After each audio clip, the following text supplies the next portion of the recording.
ultimately, like, the spending question is, can I afford this? Like, economists try to argue that when, the actual popular wisdom is that people make decisions based on how much it makes their life easier, more economical, cheaper, more joyful, more efficient. But the reality is that most people don't do purchasing that way. They're more along the lines of like, can I afford this item? Can I like justify this purchase right now? Hi, I'm Joe Beal, the founder and CEO of Microcosm Publishing. I'm also the author of A People's Guide to Publishing, which distills what I've learned from selling millions of books over the past 28 years. I'm Ellie Blue, the Vice President of Microcosm. We started this podcast to share what we've learned with newer publishers, so you can learn from our mistakes. Or maybe you just want to learn about the publishing industry. Information you have at any given time. And so second is cash flow. Are we running out of money? Do we need to borrow money? How much does borrowing cost?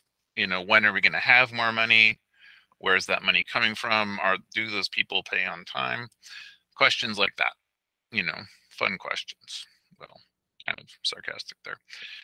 Third is the balance sheet, which is how effective has our previous spending been to grow to our size, making our future easier and increasing profit sharing. So like that's essentially how you look at everything from like what do we own, like what's the value of our inventory, like are we making responsible choices, and those numbers have been way up through these past years because we've been able to finance the growth, rather than usually like at our size of growing, people have to borrow really aggressively to pay for that amount of growth because you just need so much more stuff across the board. And so those are kind of the three, and those are the same, the bank doesn't look at, like when you look to borrow money, the bank doesn't look at like your budget or your, they look at your balance sheet because that really tells them the more of the story about like how good you are with money, and like if you're underwater, like if you've borrowed more money than you should have been able to in the first place. And so on the long twisting road into this dungeon, we're going to have a little bit of history and perspective on our financial strategy. So we are more than 11 times the size that we were when Ellie started in 2014, which it doesn't feel that long ago to me, but I now realize is nearly 10 years ago. So part of that is, lots of things changed that like freed me up to do more of my job rather than both of our jobs, which we did previously. But it also means that we need 11 times as much inventory. It means we need 11 times as much staffing. It means we need 11 times as much space. It means we need, systems that can endure being taxed 11 times as much. So, the growth of particularly the past 4 years had like a really steep learning curve on our budget because we were just growing into like yet another whole new scale, And so we had to spend, going backwards again, 2012 was a year of cleaning up debts from the company's previous management. 2013 was kind of like building up our foundations to like ensure that we would have a future. Like we got our building on Williams. We built a lot of new features into Working Lit that year, so we could do things like running royalty reports. And then, we had to figure out like what systems worked and like what needed more rebuilt. And then most of 2014 and 2015, we were pretty deeply underwater with inventory costs. Like we were just taking on too much inventory and that was harming our cash flow. So, and a lot of that was my fault. Like I was overprinting because of my understanding of numbers and sales was 20 years old at that point. So I didn't understand that, you just cannot have that kind of success recreated freely. We have, for better or worse, sold most of those books 10 years later, but at the time that was like a pretty heavy burden. And then some other things changed too, which we'll get back to. But we were spending so much on books that we couldn't afford to spend it on people, is sort of the important point there. So we began cutting print runs, and we sort of found our sweet spot in 2018, which is, almost always 3,000 books. And then sometimes, it goes up from there. But, we were doing 4,000 and 5,000, and, that isn't always a great way to go, even if you can sell that many in the long run. But then, as these things go, everything changed in 2020 because the price of paper soared. And the weird silver lining on that was that it went from being cheaper to do a bigger print run to being cheaper to do very small first printings and then to reprint as needed, and like we had used to do. And so we used to have 5,000 plus to get the price per book that we needed, but now we could print 2,000 to 3,000 and get the price per book that we needed. So this cut both our printing and storage bills in half because we no longer just needed to set on all those books. And we didn't need to plan out so far into the future. It dramatically reduced our risk. And that's like the other important thing. So if a book succeeded, we could just reprint it. If it sold average, we reprinted it, but just a little bit later. And then if a book flopped, it doesn't flop anywhere near as hard as books used to 10 years ago, when would be stuck with thousands in unsold inventory. If anybody has watched us send out thousands and thousands of copies of Katrina Sandcastles, that was a 2014 book. And, this was the magic bullet that we had needed for years. And then we began growing the staff rapidly now that we have found that magic bullet. So, I saw the path where we could sell millions, where we could borrow millions and grow tenfold year over year. But the trouble there is that it fails at some point. If you're borrowing money, you're never going to have that growth every single time at the greatest growth trajectory. And at the point of failure, it's very ugly. Things end very badly. So instead, I took the different path to protect our jobs and look at the long-term stability and make that the priority, and that's been part of the reason why, we're not growing aggressively again this year, because that was absolutely an option in a different world.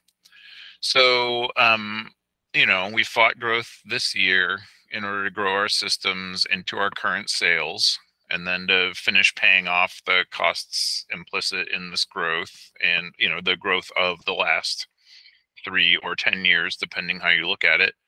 And then to figure out where small adjustments could make life easier and better, rather than fruitlessly pushing the sliders all the way up. That was, again, it's kind of weirdly the option that most people feel that they have to take. And I understand it, but I also don't. And so we know how to do that, but the costs of limitless growth are just also not necessarily greater than the rewards. And, I just feel like health is a much more important metric than a growth chart, because that's normally the part that people don't talk about, is how well you're financing that stuff, or how you're financing that stuff, if at all. So step 1 was adjusting future spending to suit our narrative based on the best picture that I can draw from the past. So, for example, we adjust this year's print runs based on last year's sales for similar titles like that. And that's the same reason that, you use comp titles to give bookstores a sense of what a book will sell. That also gives us a sense of what to print. And so budget, cash flow, balance sheet, those are the major reasons that we are always reminding everybody to follow policy, procedure, and protocol. Those are, it always goes up and down the chain, same exact things. Otherwise, people are working at odds against each other, and one person's effort is doing that of their coworkers. So, and since all profits are shared amongst the staff, minimizing unnecessary expenses and adhering to shared goals is the strategy that benefits everybody. Just like leverage is the thing that benefits everyone the most. And then once we cover expenses, the profits go to the staff. And, again, it's like all full circle. So the past 3 years complicated that since we had to fund the costs of our growth, which was, immense. Quadrupling our size meant we needed to look at areas to make things more efficient, more simplified, to eliminate redundancies, especially with extra labor.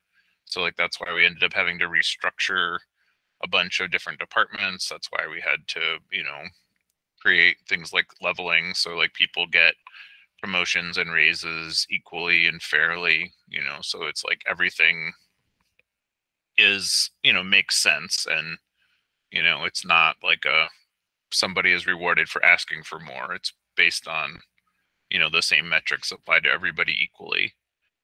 It means that, turning inventory efficiently and simplifying tasks benefits everybody. Doing so creates profit sharing for all staff equally. And, but now we're going to look at the budget, which is truly the main event you're all here for, I'm guessing. 2023 budget. Did that work? Excellent, I assume. Okay, yeah, there we go. There was a little pause. So you can see here, there's a couple different things going on. So, you have your 2023 average spending, and that's our actual spending. And then in column C, you have our 2023 budget, which is like what we intended to spend. And so, for example, you can see that distribution inventory is still about $8,000 over budget for the year. But then over here in columns I through, ZZ, you can also see that the numbers are going down rapidly since, since April. And a lot of this, so we will land within our budget by the end of the year is the idea. And then you can see compared to column D, where we look at last year's actual spending, and then column E, where you can look at the change between the two. And that's really interesting. We cut distribution inventory by 31% in terms of dollars. We increased payroll. We increased contractors. We increased publishing inventory. But sometimes that's when we pay a bill, so that can be a little bit clunky. Shipping is more or less the same, which is kind of cool. Partner payments, that's owner share payments, that's down compared to last year. And that's mostly because I haven't been taking a paycheck I haven't been taking much of a paycheck this year to help afford the funding of the growth, which feels like a more urgent, pressing need. And commissions is that's slightly misleading because we don't have the figure yet for October, but that should be pretty close. Partly that's because fare has been down compared to last year. That's partly why that is down, but there's some other complicating factors. Royalties are up, supplies are way down, I think because we bought so many shelves last year, believe it or not. Shelves can be that expensive. Twice as expensive as what we pay now. And then you'll see supplies go down again because we cut all the box spending, which is now our biggest supply cost. New building sends prices way up because we had to spend a ton on that. Insurance is up 46%, which is kind of wild. Events are down because we've been doing fewer of them. Phones are way up, I think, because Cleveland got the faster internet. And then, taxes have been up, but that's something you can't always plan or predict for. And then most of those things, we didn't log some of these as separate categories until this year, so that's partly why you don't see that. And then you'll see some of the stuff, that gets pretty small numbers. And then one thing we've started tracking this year is credit card rewards, which is basically like free money. And this was the moment that I just absolutely could not believe it, where I talked to our tax preparer and I said, how do we pay income on credit card rewards? And she said, you don't. And I said, but we get the money back and it's kind of a lot of money. And she said, you don't. And I said, surely you misunderstand. That can't possibly be how it works. And then I thought about who writes the tax code. So that is something that is a little bit weird, and also has made this past year quite a bit easier because, that's like nearly $60,000 that we're going to have in free money. So that is the basic budget. And then back to, so, it's reality versus projection versus last year is essentially like the notion. And then you can look those things up at any time, like that's all logged, and and so in the first half of the year we're insolvent, partly because we were just getting hit with so many bills and customers were paying late by and large, so we were having to pay bills late in turn. And then when we got the surprise offer to buy the third warehouse next door, we had to jump on that, and then that was like even more money. And then, retailers were nervous and reluctant and hesitant to pull the trigger on reorders. And then, so like all this had kind of like coagulated to make things a little more complicated for me. But then, we kind of hit our stride starting in May and then really landing in September. By September, we were like $85,000 in the black. And then that was what paid off all those insolvent months in the first half of the year. So that was great. And then since then, it's actually been remarkably easier. And I knew when I made those choices that worst case scenario, we could have borrowed the money, but obviously it's better not to have to borrow the money because the interest rates were like really high earlier this year. So instead, what we do is we put our expenses on 4 credit cards, and then we pay them as they come due or as they hit their credit limits. So then we don't have to pay interest on those loans. We only have to pay interest to like manage our credit line, which is something we have to renew every few years. And then, so in the past year, most notably, we cut the budget by $500,000, mostly in distribution inventory. And so one of the things that I did to prepare, and I did prepare more than I usually do for today, is that I ran year-over-year comparative numbers, and I had a really shocking discovery that, so first of all, we're going to look at the past calendar year. And so this is November of 2022 versus November today. And so, these are our best sellers. It's like, Unfuck Your Brain, followed by licensing, Unfuck Your Brain, followed by Unfuck Your Boundaries, et cetera, et cetera. But down here, we can look at what we're spending versus what we're selling.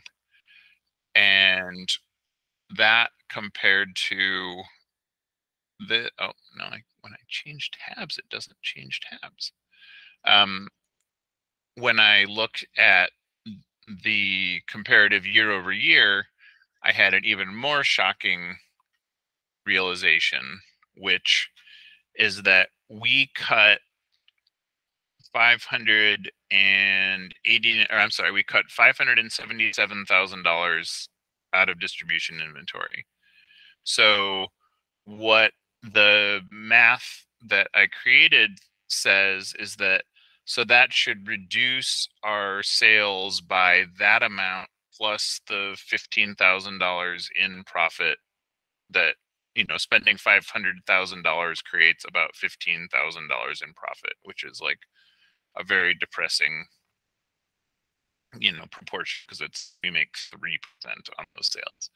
So, but what I actually found when I compared those numbers is that our distribution sales fell by $589,000, and we saved $577,000, meaning instead of making $15,000, we would have only made $12,000. So, and that's supposed to include all the labor and, like having an extra $500,000 in inventory coming and going would definitely like require another person to be handling it, and so what we probably would have, it probably would have cost us even more to do that. And so, it both showed that the statistics that we operate on are pretty accurate. And then it also showed me that those numbers were a little too optimistic. Like we would do 20% less than that. So, you could look at it a few different ways. You could look at it as like we lost $12,000 in sales by not handling all that inventory. But, not doing that allowed us to focus on selling and handling books where we could, invest that money in our staff instead. And then, also have more room to work because, there's less inventory, and, we're focusing on stuff where we're not just spinning our wheels by touching that inventory. So, and then some of the other things that I found in running through this is that we increased spending on wages by 18% and spending on insurance by 46% in 2023 over 2022, meaning we paid the same money to people instead of to publishers, which, was the point, was the goal. And then the sales and labor we are doing, it creates more, or it goes further towards profit sharing and funding our growth costs. We increased our total capacity by a third because we added the extra, warehousing and staffing.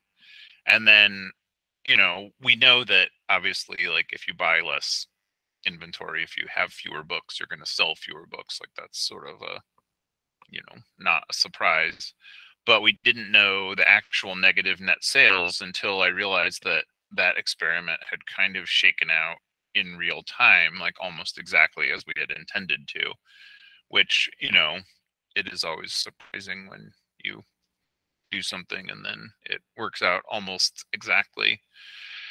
But so looking at it that way, I looked at like how we used that money, and 250,000 of that, which is about 6% of our total budget, increased our warehousing by 33%. The additional warehouse capacity will add about $206,000 in sales next year, and then that'll go up about 20 to 24% every year. Both in like terms of efficiency and in terms of just like having more opportunities and that. And then so we're looking at this like a very long-term investment, but it will earn out in 2025 already, which was also sort of surprising. So we increased staffing budgets by $360,000, or by 29% over 2022.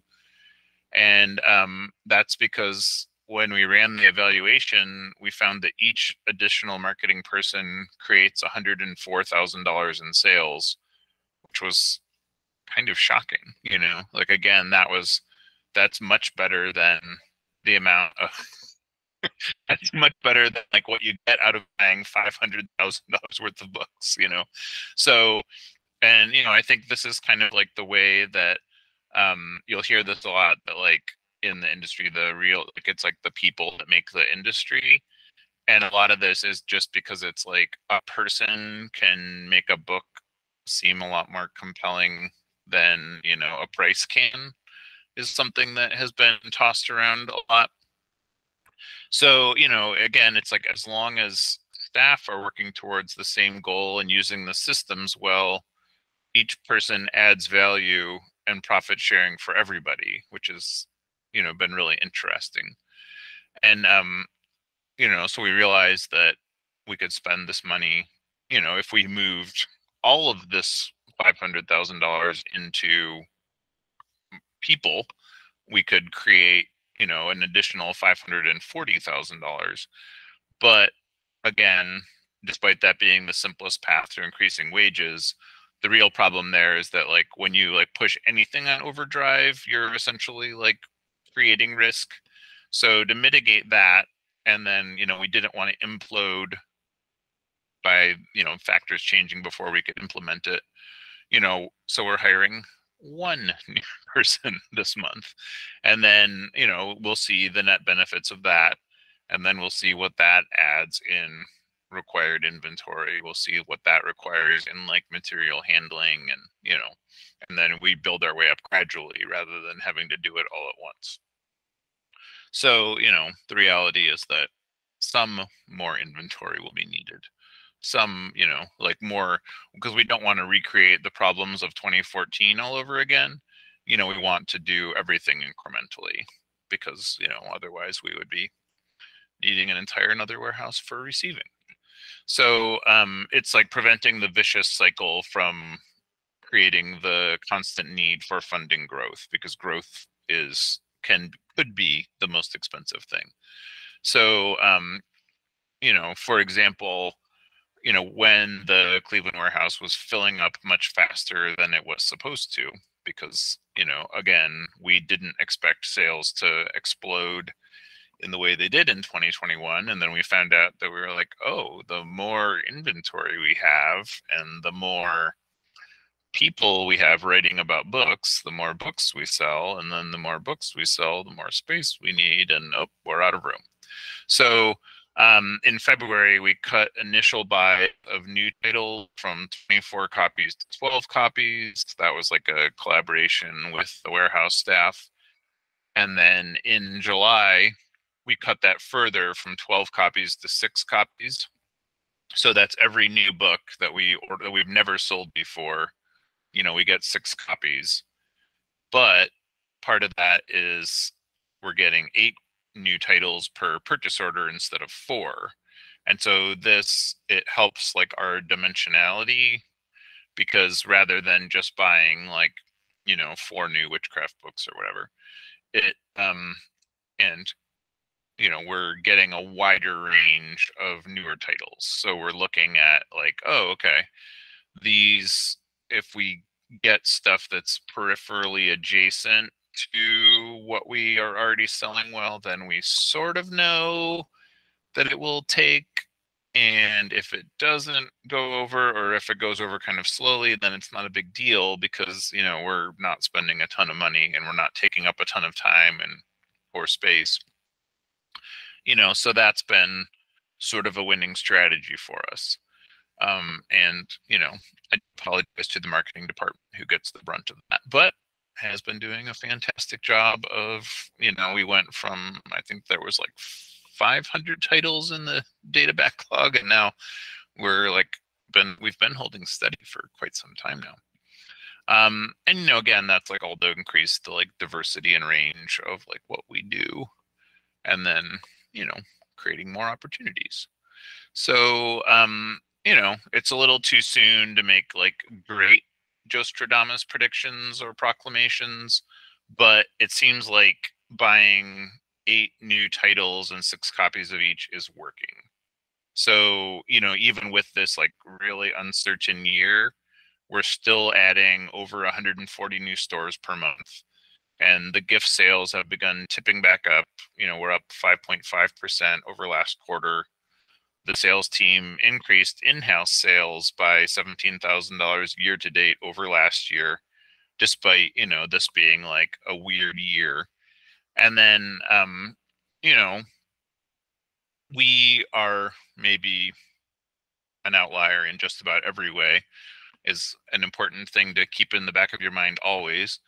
But, most publishers manage the fact that the average book sells 2,000 copies in its lifetime by just publishing hundreds of books a year, which is like a terrible strategy in my opinion.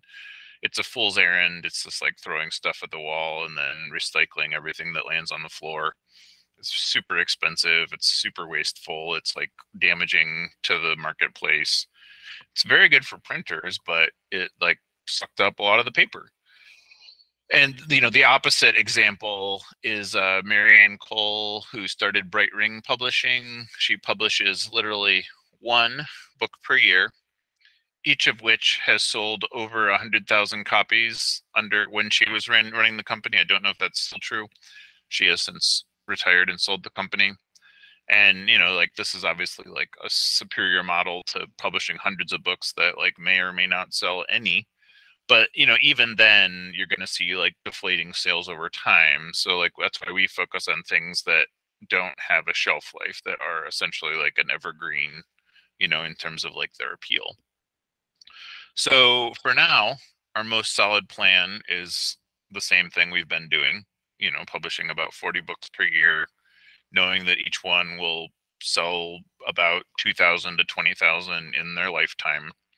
And, this is a volume that's like easier to print, it's easier to receive, it's easier to manage, it's easier to store, it's easier to budget for, it's easier to ship.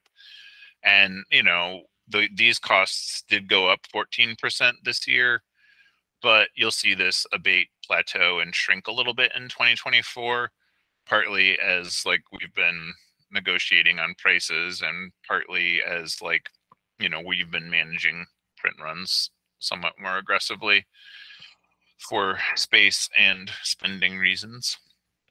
So we tried to do a number of big books in October and November of 2022, as you may recall. The Microcultural Revolution sold 8,500 copies to date. And, so it will sell tens of thousands in its lifetime, but, it would have been much bigger in a different year when buyers weren't so nervous. And then Culpepper's Complete Herbal, it's, we projected it to sell 3,300 copies in the first year, but it's sold about 2,500 after returns. And, a lot of that was due to, Ingram over ordering and over returning. It's not a flop by any means. It'll continue to sell in perpetuity for years to come, as each specialty and gift store buys one or two copies at a time. Like that's great. That's like a very manageable thing for us to handle. It's just like a lot to sit on in terms of cost and space at the moment. So overall, the biggest trouble remains that the conventional book trade market is thoroughly saturated. Like there's too many books. Anyone who has worked in a bookstore in purchasing or ever gone book shopping knows that there's literally tens of millions of options of in-print books that you can order. And so, we've nonetheless dabbled a bit in that. We did experiments this year with how to protect bookstores and why, and our strangers. And, the results have been mixed. It's not fantastic. It's not, but it's, it's been better than it has been in years past. So while we've done a great job of sales in that channel overall, it's like a super volatile channel, like we saw with Culpepper. So for example, like we got 13 boxes of returns of our strangers yesterday, and like it's pre the holidays, so like that book will have a shorter shelf life than most of our books. And, when it ends, it will end very hard. And so this is why we focus more on special sales markets and more recently gift sales markets. While the discounts are deeper and we pay bigger commissions, the books are not returnable, and the stores are put in the position of having to become the book's advocates. So they buy more selectively instead of shipping them back to us. So those stores have been, really good for a book like Culpepper. So while a bookstore will order it, it'll be an afterthought and like a special order title in a year, like say by now, for a bookstore, whereas like a special sales or a gift customer will continue to buy those 1 or 2 copies in perpetuity. And so this is how we've maintained returns rate being so low compared to industry standards. Ours is 1.4%, industry standard is 20%. So, we're doing well in that regard. The best thing you could say about the book publishing industry overall, though, is that it's incredibly robust. Like, sales are pretty much where they've been for as long as people have been monitoring the sales of books in retail. So we just aren't seeing the big like drops like music industry did or journalism or things like that. It's unbelievably consistent. It's just like competitive. People want paper books. They're willing to pay more for them. They're willing to pay more money than they were previously. Fascinating studies that people are willing to spend more than they were 10 or 20 years ago on a book, even including inflation, because they understand that when you don't pay what a book costs, you don't get what a book's worth, or you don't get a book that's worth your time, and that's been a really interesting shift in the past, I'd say even 5 years. So a few things that we learned during the Penguin Random House DOJ trial. The two biggest breakthrough details were that 4% of books earn 60% of profits, which is basically like the celebrity memoirs of the world and like the Colleen Hoovers and the books that are just like holding onto the whole pie. But the market is shifting in favor of large independents. Simon & Schuster and Penguin Random House they cannot grow. They have not been able to grow in the past 10 years, we learned.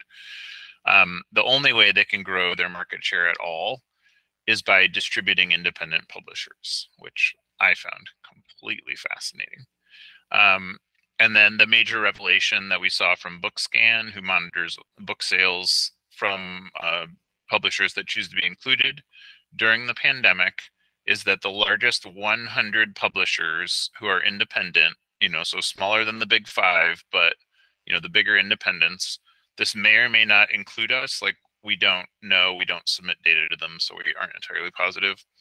But those publishers grew 12% of the total market. So they took that from the majors and the smaller independents.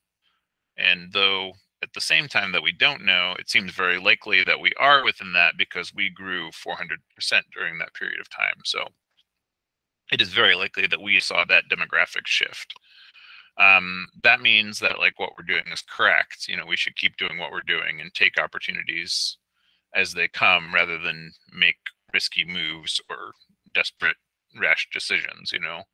And then a few weeks ago, when I was doing the holiday top to bottom assessment of cash flow and sales projectioning, it was like all good news. We're current on paying all of our bills, which I haven't, is like not always a thing that I'm able to say at this time of year. And so I'm like just like confused why there's so much catastrophizing throughout the industry and why there's so many layoffs, because it's like we're really seeing that from just about every company, every day. And, it doesn't make sense to me, but other than the fact that these are the same companies that had budget freezes and, they were not spending money during the pandemic. Now they're seeing the consequences of that. So they cut their budgets. Now their sales are reduced. So now they're having to further cut their staffing, which is like going to hurt their sales further in the years to come, so there's a little bit of that's, I guess, your Joe Stradamus prediction, if there was one. So that's why, while we continued hiring and growing and like expanding our capacity, they were like, "Oh, you're really brave," and we're like, "Well, no, we're just sort of following like the trajectory of what's happening," So that's and then similarly, it's like the same reason why we don't chase like overhyped big books, or don't try to over predict sales on anything. It's like you let things grow incrementally and reprint as they need to. And so, we've had our share of good news. We were down from last year nearly 20% most of the year, but we've like closed half of that gap, and we will probably meet it, knock on wood, by the end of the year to be more or less flat with last year. We're still up 21% over 2021 year to date. So that's like, fantastic. We increased Canadian sales 819% in 5 years. That was another shocking statistic I learned in the last month. Cleveland had record outgoing shipments in October, 41,378 units. It's a lot of books. And then, so that means that like stores are stocking up, which means that we're going to see those increased revenues in November and December. So that's, things are going well.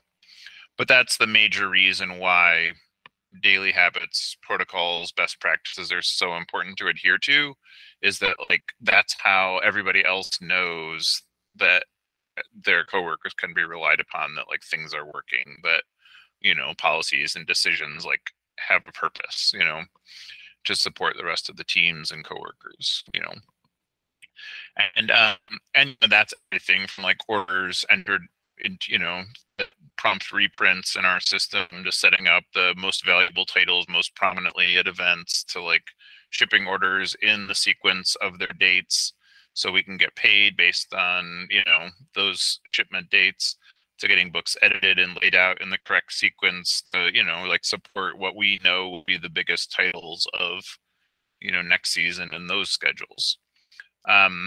And so it looks like, from all that we know, we cut budgets in the right way to have a financially solvent year despite the uncertain economy.